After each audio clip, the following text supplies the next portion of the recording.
Hi everyone, Ray Pointer here. 10 years of NewMR. So it's 10 years to the day since the very first NewMR webinar, which was the Festival of NewMR 2010. So we've all got used to webinars now, happening almost every day of the week. So we thought we'd invite back some of the stars from 10 years ago to tell us what's the same and what has changed and where do we think things might go next.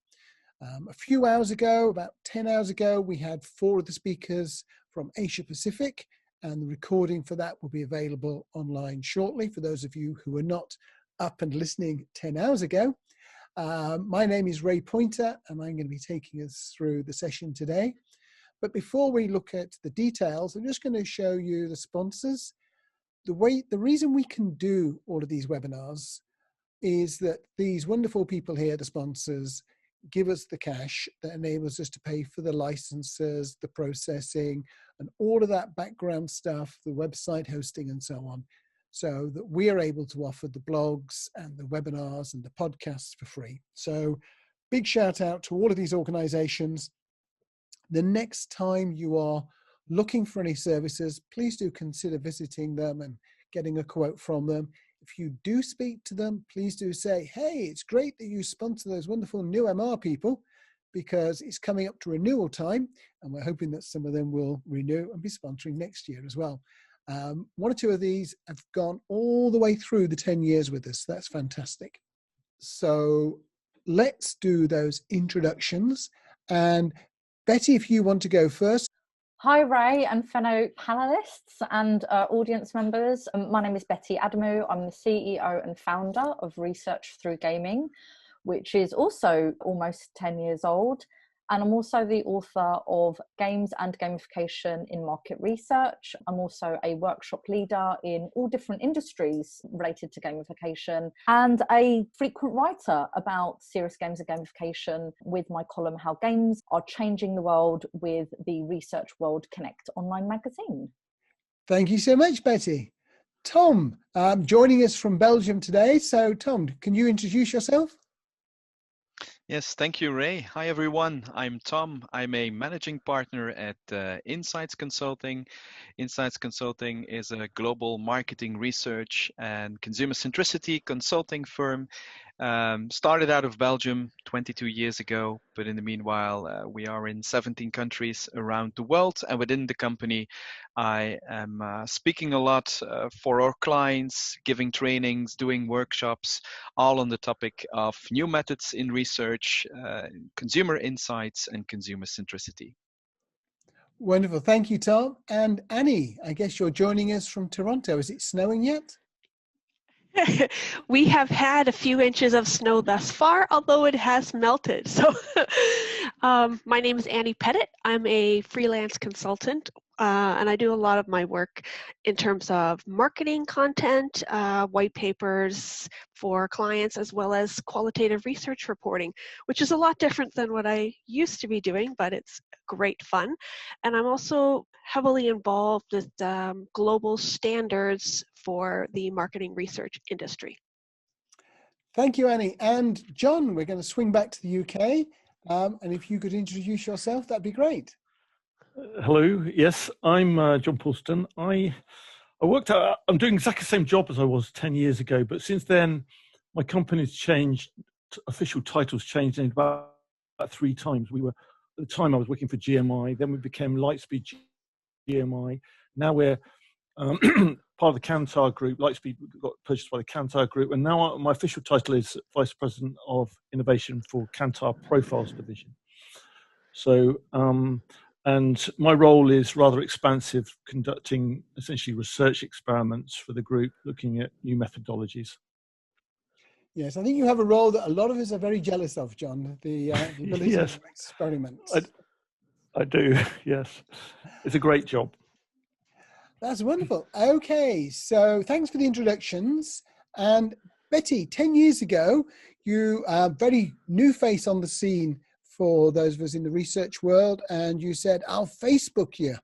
And you were talking about modern communication and evolving with the times. So what has the 10 years in between brought? Thank you, Ray. I actually listened back to that presentation called I'll Facebook You, Yeah. And it was really all about better communication with market research participants, better research accessibility, and a call for more engagement. And in the last 10 years, I have started a company that specializes in that. So Research Through Gaming is all about making engaging research experiences that really give participants much more value than, you know, the generic incentives that we might see that don't always guarantee engagement. So yes, in the last decade, I started a business, started Research Through Gaming. I put all of that in a book, all my knowledge and wisdom and design processes in a book called Games and Gamification in Market Research, which Ray, you were involved with reviewing, as was Annie Pettit, who's on the line and also wrote the foreword. And in the last 10 years, gamification has become really mainstream. You would be hard pushed, in fact, to find an industry that is not using serious games or gamification in some way, shape or form. And that is because serious games and gamification are now synonymous with audience engagement and data collection. So if we're thinking about people who work in education, in training, in all sorts of industries who want to engage their users and their audience more, we're seeing gamification at play. And there's lots of companies who are doing that. So Code Academy for learning how to code. Surgeons are using serious games to learn how to perform on avatars before they get into operating theatre. Gamification really is everywhere. And so the last 10 years for me has been extremely rewarding. And I love my job too, in which I get to design games, online simulation-based games for research. And they are particularly more important in COVID times, where these kind of online qualitative environments that I design really do bridge the gap where people might not be able to go to focus groups, or we might not have a researcher who's able to do ethnography.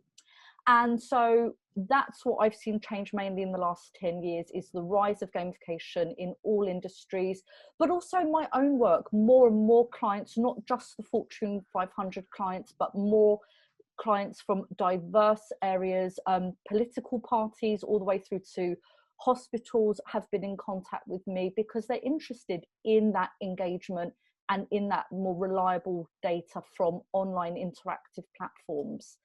So yeah, it's been a great adventure so far, really. And yeah, interested to hear what other people in the panel have been up to in the last decade.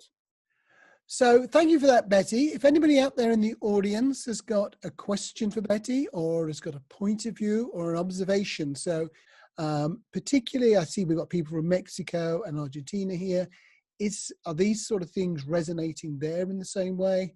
And Tom, Annie, John, if you've got any thoughts about what Betty's just been saying, then please chip in. But I'll get the ball rolling, Betty.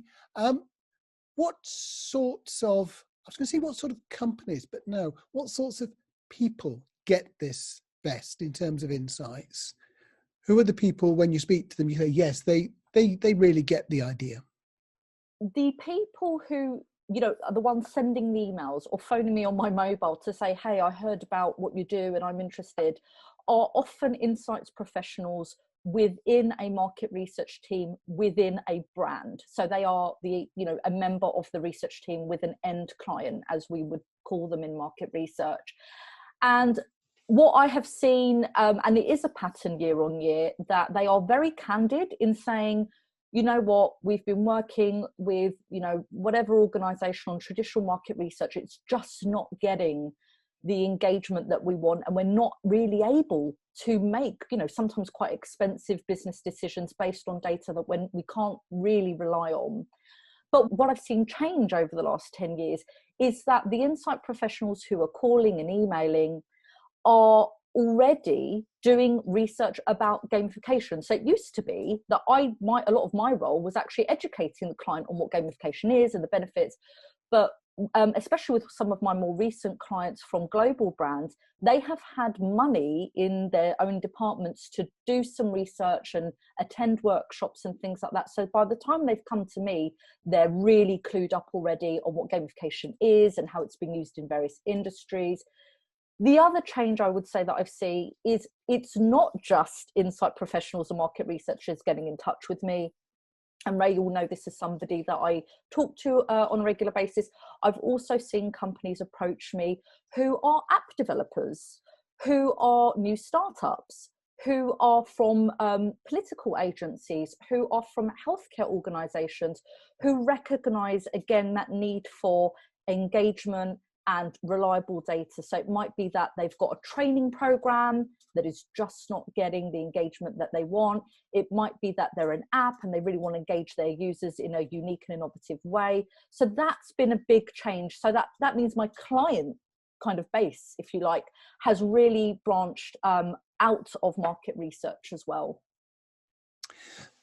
That's great. And listening to what you're saying there, Betty, it's a lot about engagement. So do you think the key driver to interest in here is about engagement as opposed to different sorts of data, different sorts of information? Because when you were first experimenting with games and gamification, and I know Jon was doing some things as well over the years, a lot of that was about trying to find new ways of extracting information but it sounds like the big one is simply engagement, getting people to take part, be engaged, relate to the process.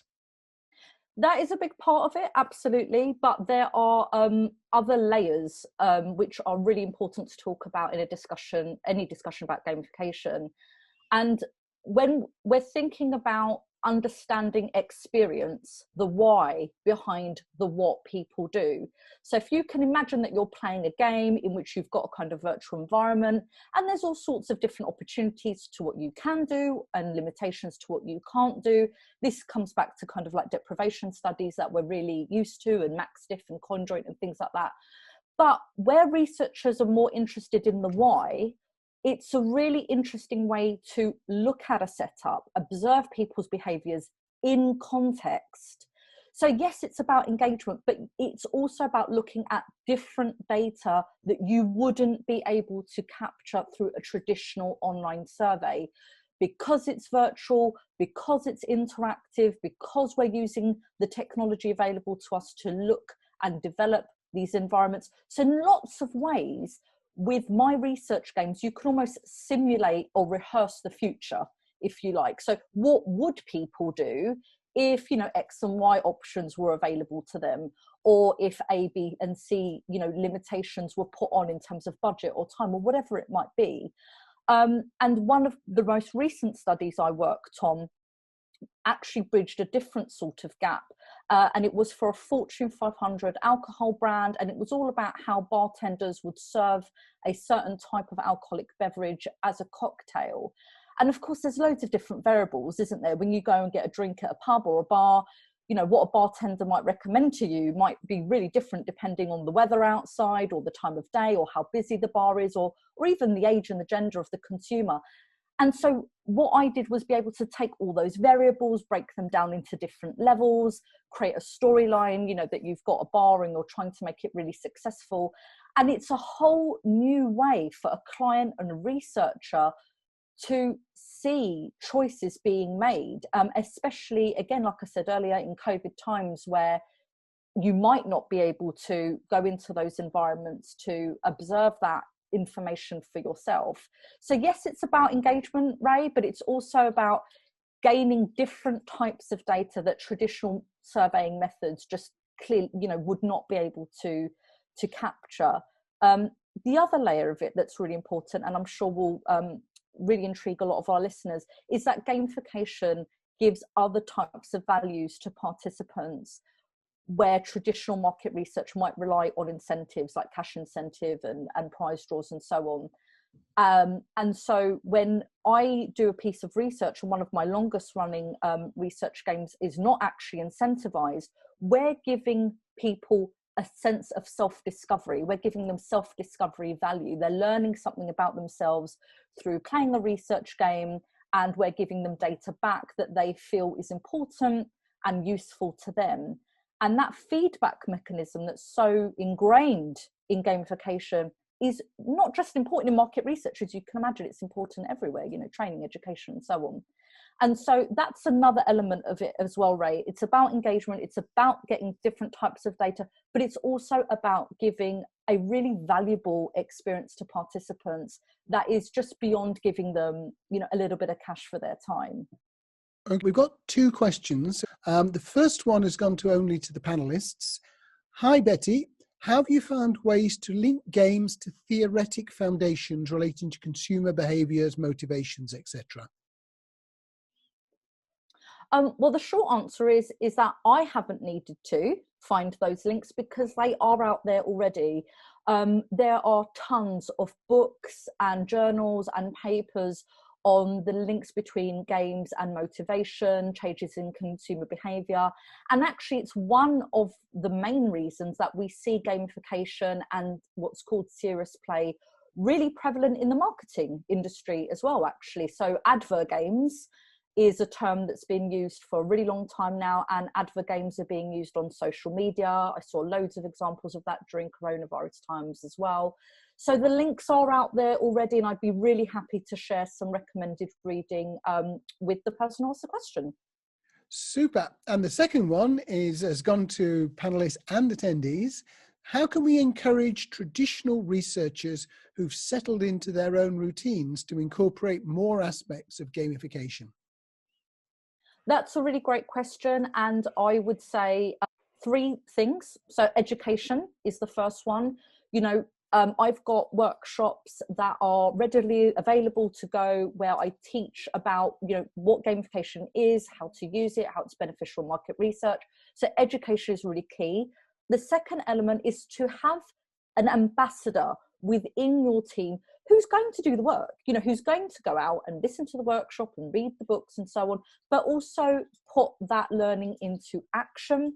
And the third element is experiment. It is a craft, it is an art. You're not going to get it right first time. So it's all about, you know, trying different gamification techniques in different types of surveying or online research or offline research, and see what different approaches might work really great for a certain category of research or different participant age groups. So yeah, education, get an ambassador to design an experiment and learn, you know, from the feedback. You know, feedback is really key as well.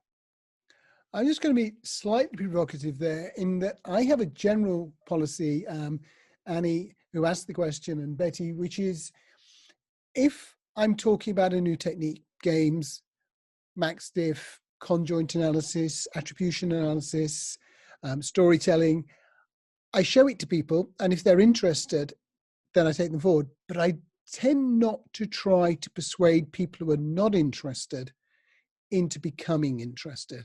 I think that we get a lot more return on the expertise of people like the four people on the panel today if they focus on helping people who already want to change moving forward.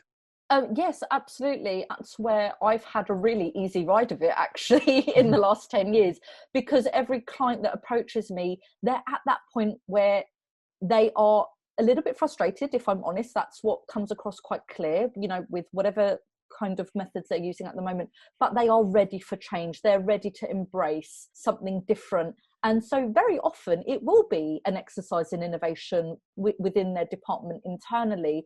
But that means that my work, as I mentioned earlier, is, you know, someone who was initially doing a lot of hand holding, I don't really need to do that anymore. The book certainly helps as well. And so that's been another really nice change over the years. Great. Okay, thanks, Betty. Stay with us. We've got one final question for you at the end of the session, and feel free to join in with the discussion around the other points the other three are bringing. But now we're going to move to you, Tom. And 10 years ago, you came and you spoke wonderfully for us, co-creation through conversation. And I think we might even have been calling things Web 2.0 still in those days. I think so, yeah. So how How have you moved forward, expanded, and utilized this? Yeah, it was interesting when I looked back at the talk because I think in terms of the topics that we discussed 10 years ago, it's still the same stuff that we talk about today and that I present on stage to clients today, but of course a far more advanced version of it. I think one of the things that I discuss in the presentation is research communities. I think back then I was especially talking about smaller, more qualitative research communities, short-term research communities, 3 weeks, 50 participants, that kind of stuff as an alternative for focus groups. Today, I think communities not only have become a mainstream methodology. I think 10 years ago, we still had to convince people about the beauty of a community. Today, it has become a mainstream methodology. And they have become not just a methodology, but a research capability. Communities are used by organizations for many different types of research questions. They have bigger communities that they use for quant, for qual, for ethnography, and they use them all the time, and they have that kind of constant connection with consumers. So I think we can say that communities have grown up from a new kid on the block and a methodology towards a mainstream capability that a lot of companies now have as part of their toolkit. Another thing that I talked about in this session was crowdsourcing. That was really interesting for me to see, because I didn't remember that already 10 years ago I was talking about crowdsourcing of ideas among consumers. And back then I talked about how to crowdsource ideas among innovative consumers, and we even presented a scale how to detect those consumers that were more early movers, innovative thinkers, creative thinkers, and how you could brief them with insights so they could help you with everything that was ideation. And it's interesting because 10 years later we have acquired a company called ICA, which is a company that has a community of 400,000 of those creative people, as they call them, around the globe. And today we use them actually to do exactly the same, crowdsourcing of ideas. So that means that we gather insights in communities among normal consumers, everyday consumers, if you want, and we use actually those creative consumers then to crowdsource ideas, to turn the ideas together with us into action. And that's, I think, a topic that we have focused a lot on in the past 10 years as well, how to turn insights into action, not only by working together with creative consumers and crowdsourcing ideas amongst them, but also by having a lot of thinking and even a platform for employees of an organization on which we bring the insights to life and on which we turn insights literally into action. So I think that's a little bit a summary of the last 10 years. Communities have gone mainstream. Everything that has to do with crowdsourcing has become more mature, and we have grown up in that field as well. And when it comes to everything that is engagement and turning insights into action, I think that has been a big topic as well.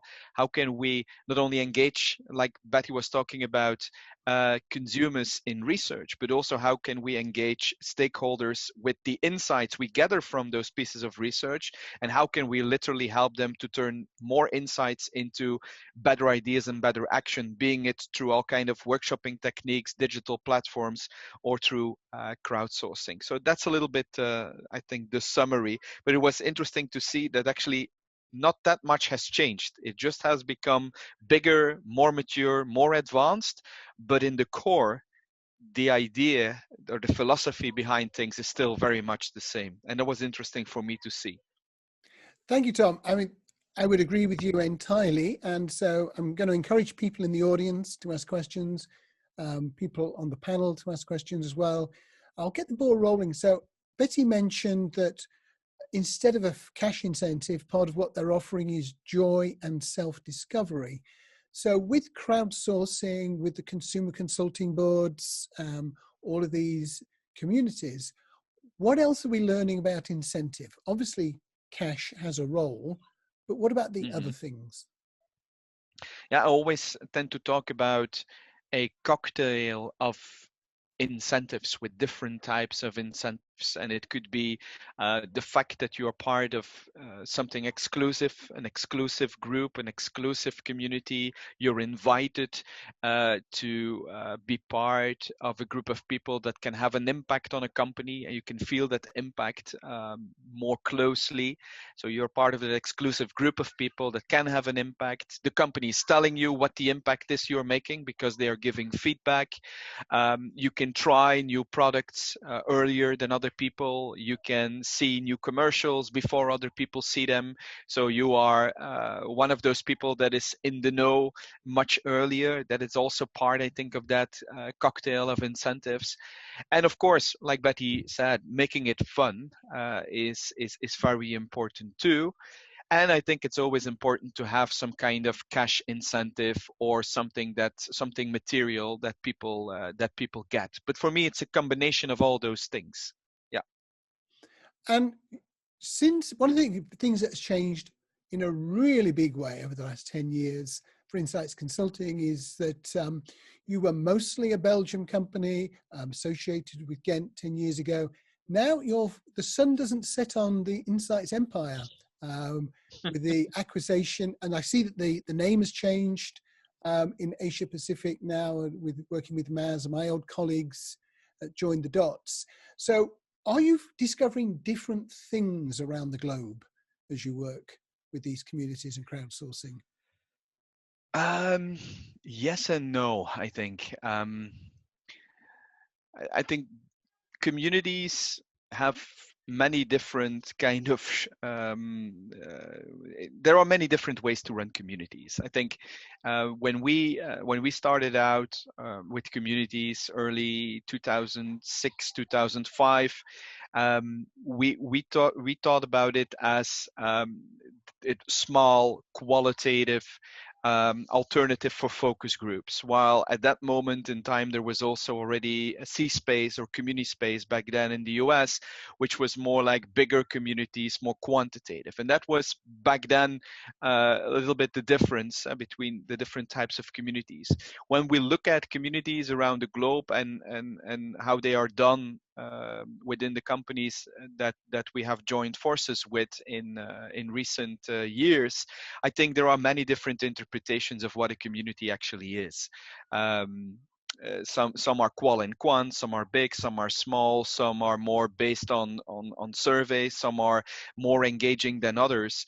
And I think what it has brought to InSites is that we have broadened our view on communities, and by working together with all those different companies who are each in their region like a community expert, we have created a new blend of what for us a community is. We have taken the best of all those different worlds and blended it into a new vision on how to run communities, probably a more globalized contemporary vision on that. So that's how we work. It's not that we come in and say, hey, this is how we run communities from now on, you should do the same. Every time a new company joins, this is an expert in their particular region, we actually discuss what can we learn from one another and how can we create that new blend, and how can communities keep on evolving in that way. Super. We have a question from Annie, as people can see in the chat stream. Did communities see a lot of growth during the last 6 months, obviously the pandemic related? And do you expect communities to grow more quickly now that people are more used to digital qual? Yeah, very good question. And yes, absolutely. I think as a company, we have witnessed that very closely because we are almost a digital only company. We have seen at the very beginning of the pandemic, we have seen probably what everybody has seen, like all of a sudden clients were panicking and were pushing the pause button. But since then, we have definitely seen a growth in everything that is digital research and especially digital qual, so also in communities.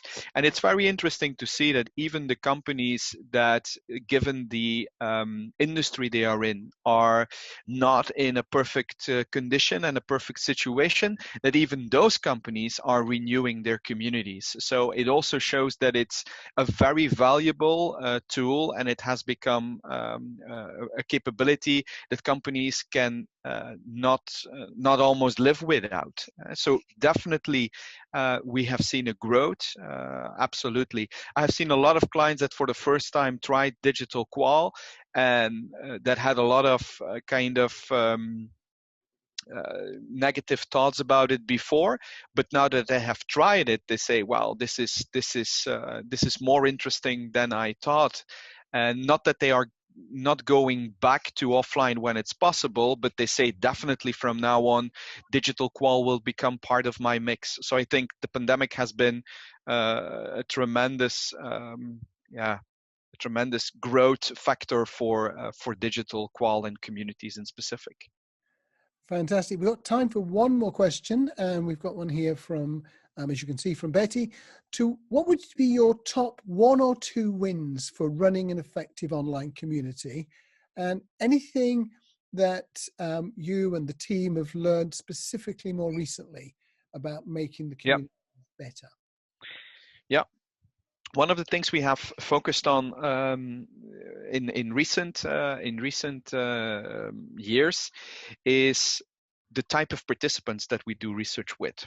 We have now a new kind of philosophy called 99-1, which is that if you have 100 participants, that 90 of them are everyday consumers, 9 of them are consumers that are a little bit more in tune with what the future might bring, our early adopters, our innovators, and 1% is really creative people. And depending on the type of task we have, we will interact with a different type of consumer. If the topic is more future oriented, we will engage the 9, so the more innovator profiles, people that are a little bit more leading edge. When it's about validation, we will engage more with the 90, which is the everyday consumer and the mass consumer group. And when we have like a topic where we need creativity or where we want to turn an insight into ideas and co-create ideas, we will turn to the 1, so the more creative consumers. So I think we have developed that a little bit more and a little bit deeper, and that works very well. I think that combination of, if you want insights about it today, work with the everyday consumer. If you want to see where the future goes, work with the more leading edge consumers. If you want creativity and ideas, work with creative consumers. So that's a little bit part of the thinking that we have developed.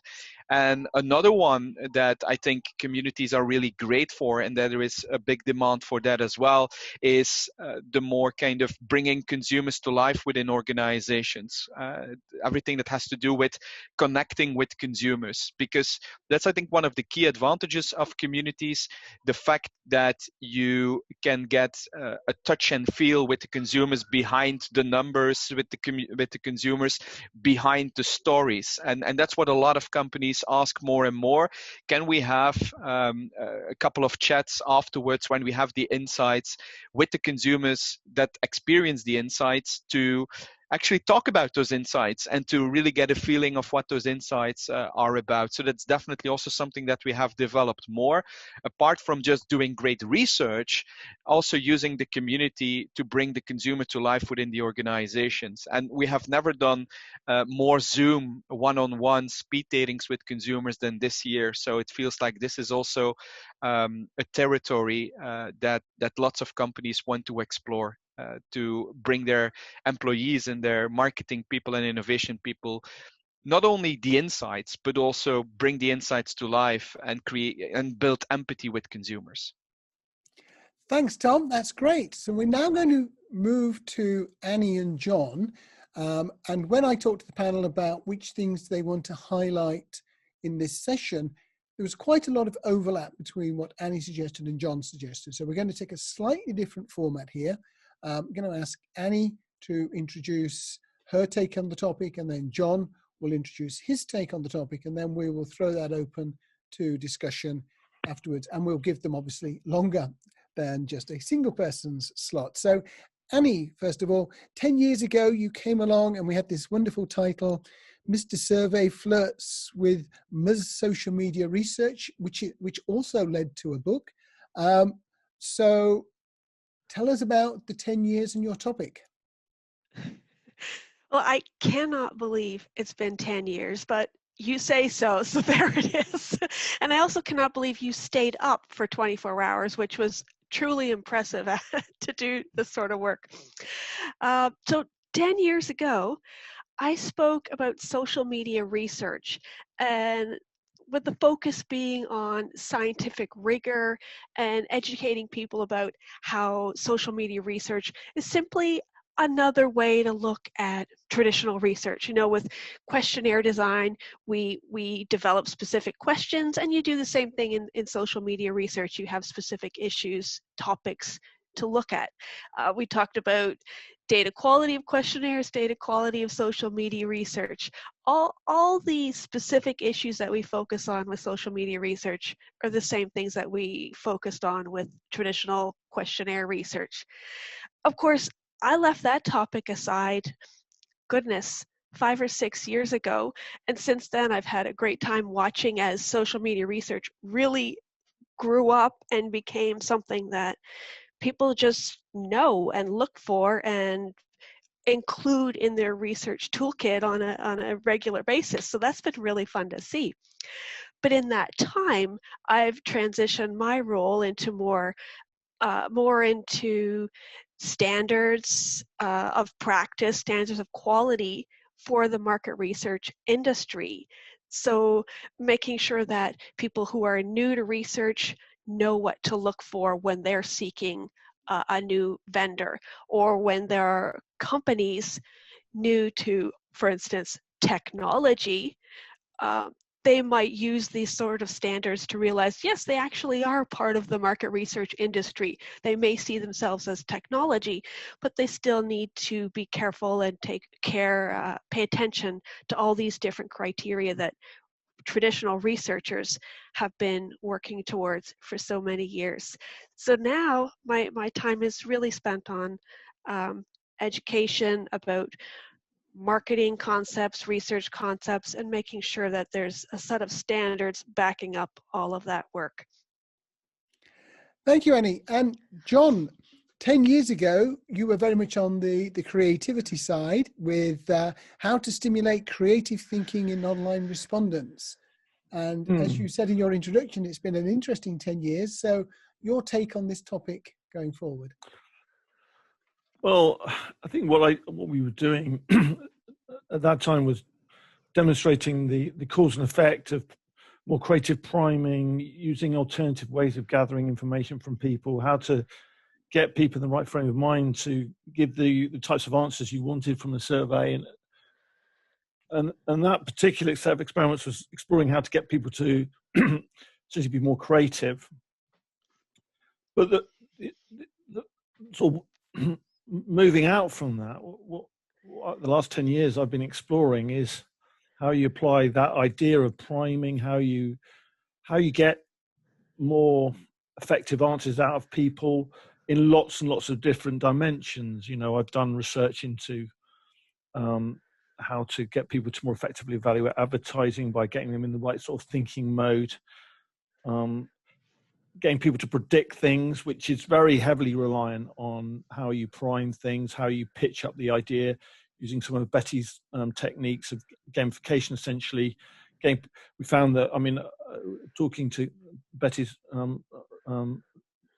piece earlier, we've actually got a huge body of evidence to show how effective basic gaming techniques are at soliciting better, more truthful answers. And where a lot of this has led to is a quest to essentially try and get more truthful feedback from people, because what we're slowly learning over the last few years is there is a massive gulf sometimes between what people tell you in a survey and the truth, or whatever that truth might be. And a lot of these techniques that we developed to essentially prime people to be more honest and thoughtful really have a really effective weapon to get more truthful set of feedback from people. And one of the areas where it crosses over to what Annie's doing is one of the big areas I'm really interested in is getting some really more accurate, reliable, basic reads on demographics from respondents in surveys, because some of the really simple things that we ask in surveys around the world, like your education levels and your job status and things like how often do people ask about how much do people earn in surveys, all those questions are really vulnerable to people's embarrassment sometimes to tell the truth. They don't necessarily feel comfortable releasing that type of information.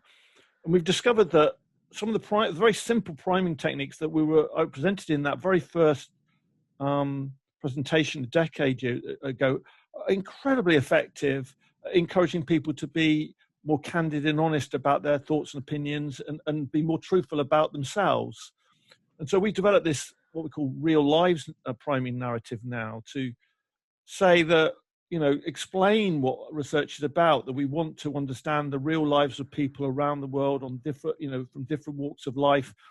And, it's okay to be truthful and tell us exactly what you're like. And that has led to a huge amount of work to try and work out how we improve the global standards of measurement of demographics in particular, because things like social class, every single country around the world has got its own approach and there's no standards whatsoever. And so I've been working just very recently on a massive project to look at how to standardize how we measure that, thinking about how we can create a more truthful way of gathering some of that information in the first place. Things like education level, is it overclaimed by at least 30 or 40% in most countries? The number of people claim to have a degree is about 30 or 40% overclaimed because people feel embarrassed to say that they don't have it because of the way that we ask the question as market researchers. So I've been looking to standardize that using some of the techniques and applying those. And I'm very keen to try and establish a framework to develop more international standards for gathering market research around the world. Okay, thank you, Annie. Thank you, John.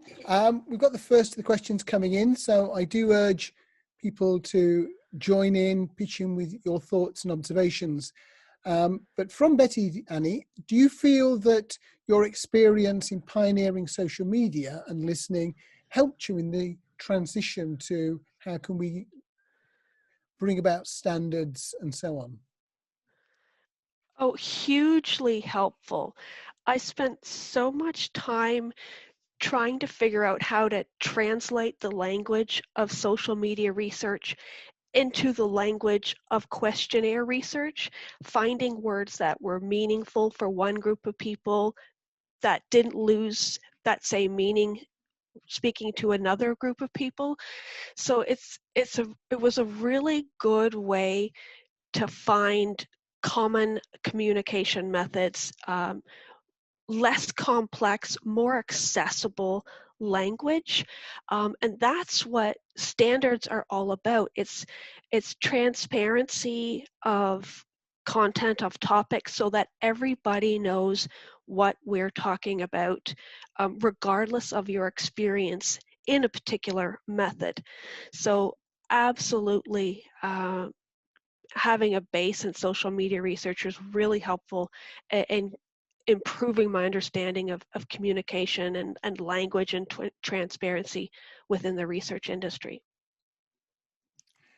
So, John and Annie, we could almost think of good research as being a stool, and there are three legs feeding into that. One is standards, one is good theory, and the third one is good experimentation. And between you've covered all three of those legs. Do most researchers care about the stool and its three legs? Is it getting better or is it getting worse, do you think? Who wants to start? That's a tough one because I think a lot of research, most researchers don't come from the same place. There are some who have a background in academia. There are some who have a background in industry. Some have background in theory or experimentation, but it's very rare that people have all of those aspects, that they're familiar with all of them, which makes teamwork so much more important. I may not know the theory part, but somebody else does. I know the standards part, somebody else does. There's no way we can get better as an industry without ensuring our team has a diverse set of opinions that reflect a diverse knowledge that reflect all of these areas. I think we're getting better at that, but we still have a way to go. I'm not quite sure whether I can answer that question either. I mean, I think that what we've seen, I've seen over the last decade is that there is a lot of, I suppose, ignorance about best practice and working practices, and that's got, I'm afraid, it got a little bit worse with the rise of more automated processes. There's in a sense less rigor being applied to, when you can, create a survey and send it out in the afternoon. It's not necessarily a great environment for thinking about rigorous research standards. And so I do a lot of battling of that. I mean, literally this morning I was looking at a survey that was done by quite a reputable company, and it was just littered with fairly simple theoretical mistakes in the way that they were asking the questions. They'd never tested the survey to see whether there was better ways of asking some of the questions. So I worry that as the industry gets faster in obsession with turnaround time and quick insights, we're losing some of the skills to a certain degree, or lack of rigor. And I think it's something that we need to think about. Absolutely.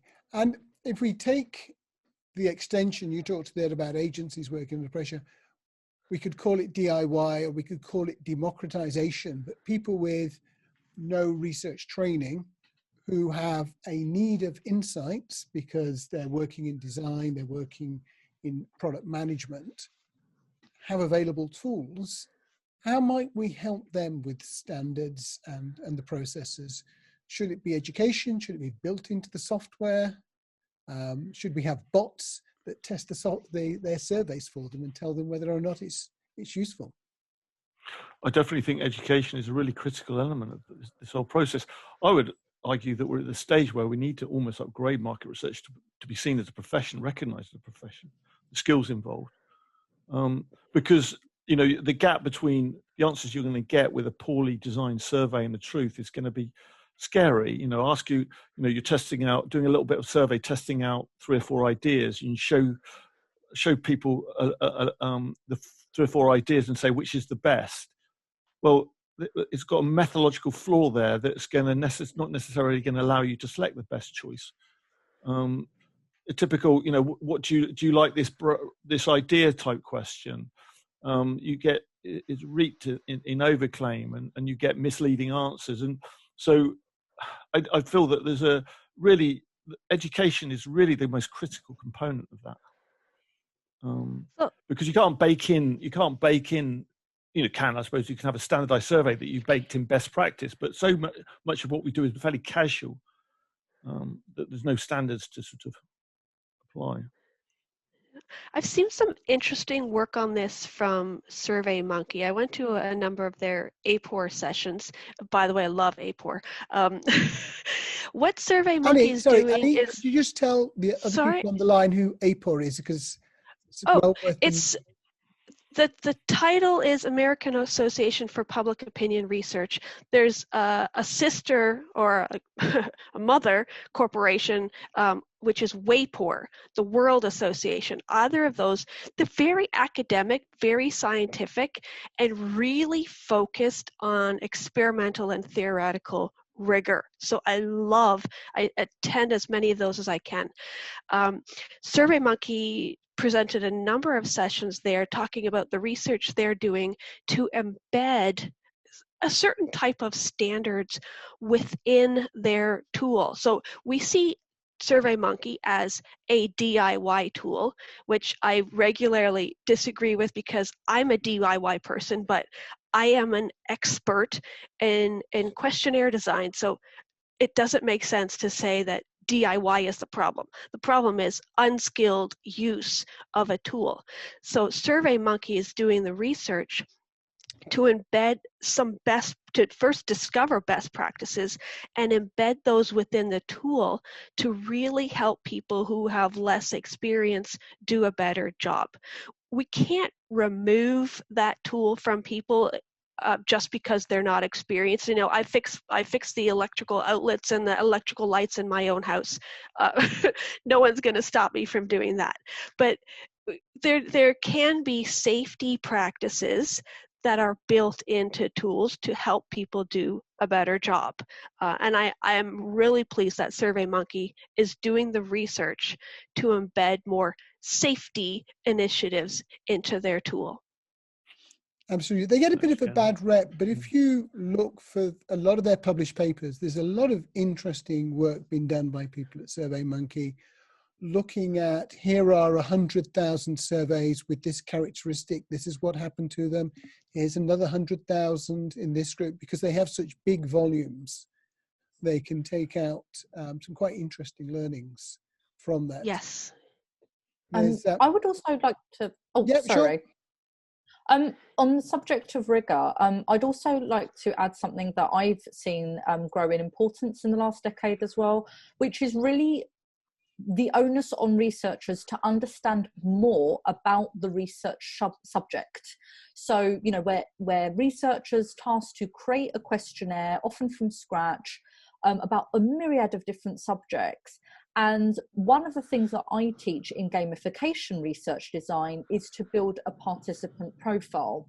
And there has not been one research project that I've had in the last 9.5 years where I haven't done depth interviews with participants first to try and understand, well, what do they already know about the subject? What are their feelings about the subject already? What are some of their reservations? You know, whether it's about a new product or a brand or a brand that's been in trouble, whatever it might be. And time and again, I find that clients or delegates of my workshops say, hey, do you know what? We should actually be doing this no matter what methodology we use. We should really make the effort to talk to real people, even if it's just a handful of those people, to try to understand, you know, even a very small pulse check on what people feel about this subject before we go ahead and write a questionnaire, because it really does help you discover what sorts of questions you actually should be asking in the first place. And I'd love to see more and more researchers do that. And I know that there are some that do that already, whether, you know, they're doing an online survey, they actually take the time to do maybe a short focus group or some depth interviews. But I think more researchers could definitely benefit from doing that. That's one of the things I loved about social media research. Before building a questionnaire, you could do your homework in social media, get a general understanding of what many of the key issues were, get a smaller understanding of what some of the minor issues were, and build a better framework of a questionnaire based on knowledge. I love the idea of a multi-method project, because in the end it will always give you better results. Well, I totally agree. My son and my partner and my mum are all the people when I'm devising a questionnaire, I ask them the questions to see how they land and things like that. And I'm also a massive fan of quali-quant type techniques where you ask a series of open-ended questions to maybe 100 people and see what they say to get an idea of the feel of the issues. And I just did one this morning about banking, to understand really what it is that concerns them and they're thinking about before you even start writing the proper questionnaire. I'm totally on board with all that thinking. So I'm nodding over here so vigorously, agreeing with you there, John. And I love this kind of mum test that you adopt as well, which is wonderful. As long as we don't have any men on the line referring to it as a mum's test. That wouldn't be okay. there's a wonderful analogy, John, for what you're talking about there, which is when the Air Force used to build new bases, they built all the buildings and didn't put any tarmac down for the paths. And they would wait for one winter, and then they would look to see where the brown lines were, where people walked, Brilliant. and that's where you put the paths.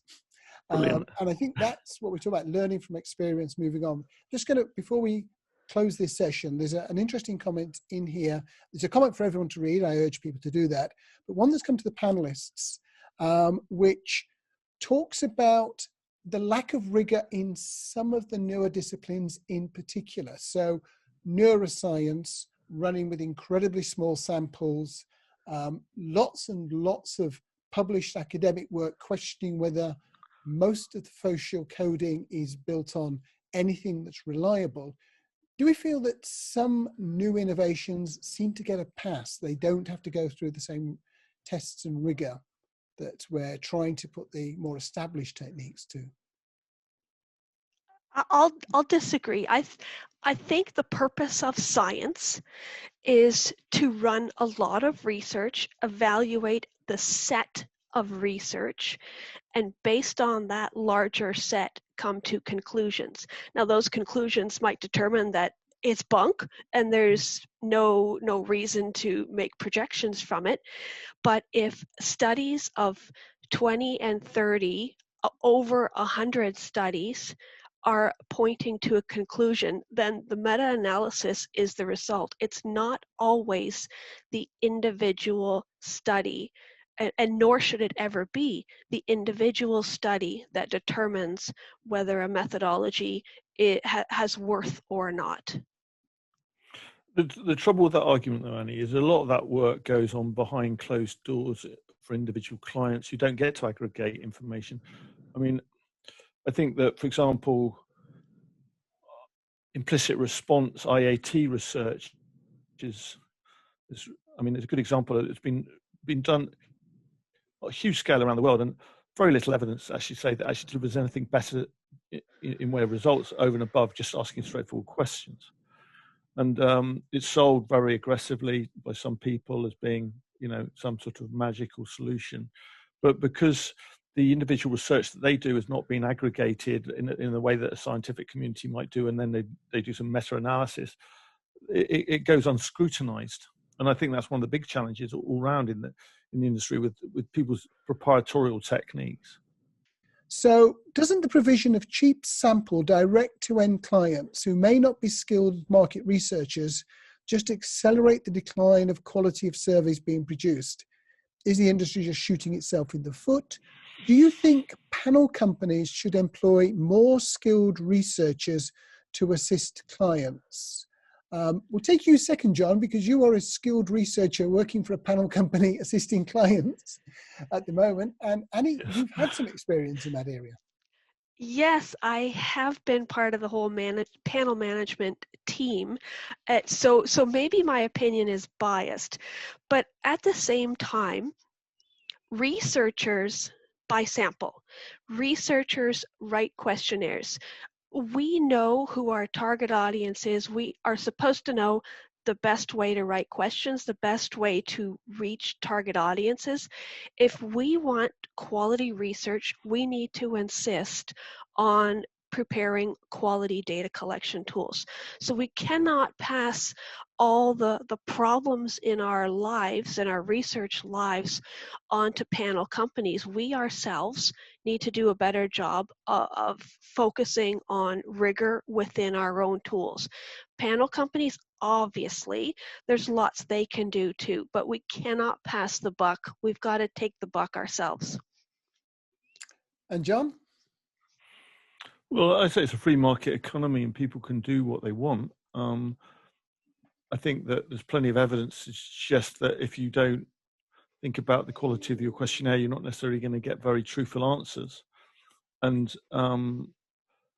so, or you're not going to get very reliable answers, and therefore your business is not going to thrive so well because you might be making wrong decisions. And so market forces will determine the success and failure of that approach. I mean, obviously I would advocate greater rigor, but evidence-based rigor to demonstrate that better approach gives better answers. And it's a marketplace, and I don't think it's a classic disruptive innovation to our industry. You kind of have to roll with it and adapt and support, and compete, I suppose.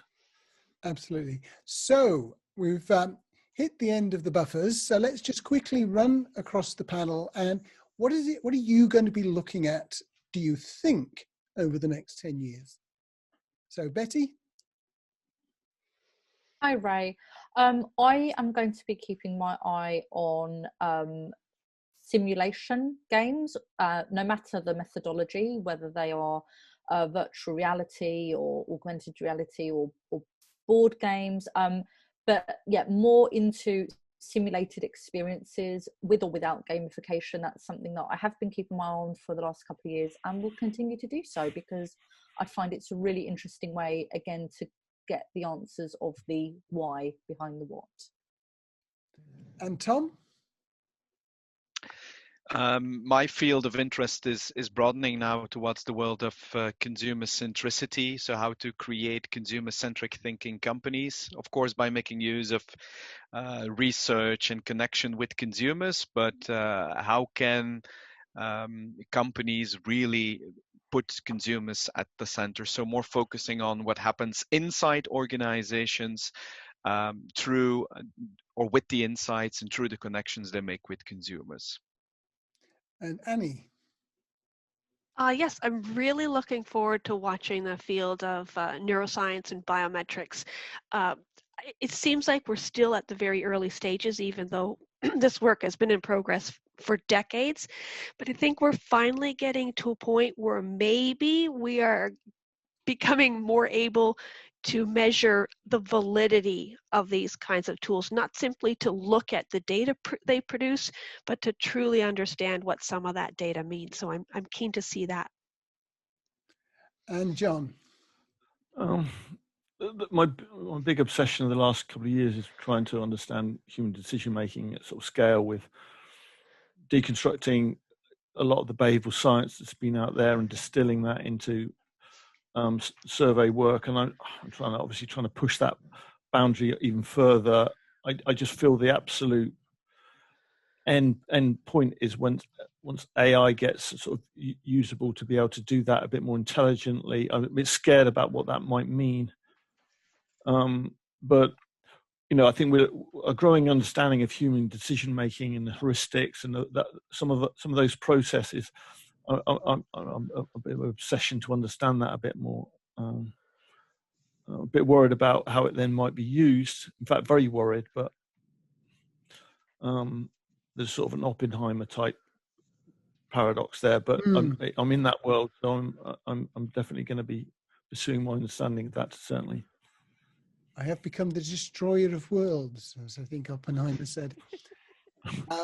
So thank you, everybody, all four of you on the panel. Thank you, everybody in the audience who's joined up and asked your questions or just listened and enjoyed the discussion. So thank you, everybody, and thank you for your time. And it'll be 2021 the next time we see you all. So please be safe and have a safe end of year.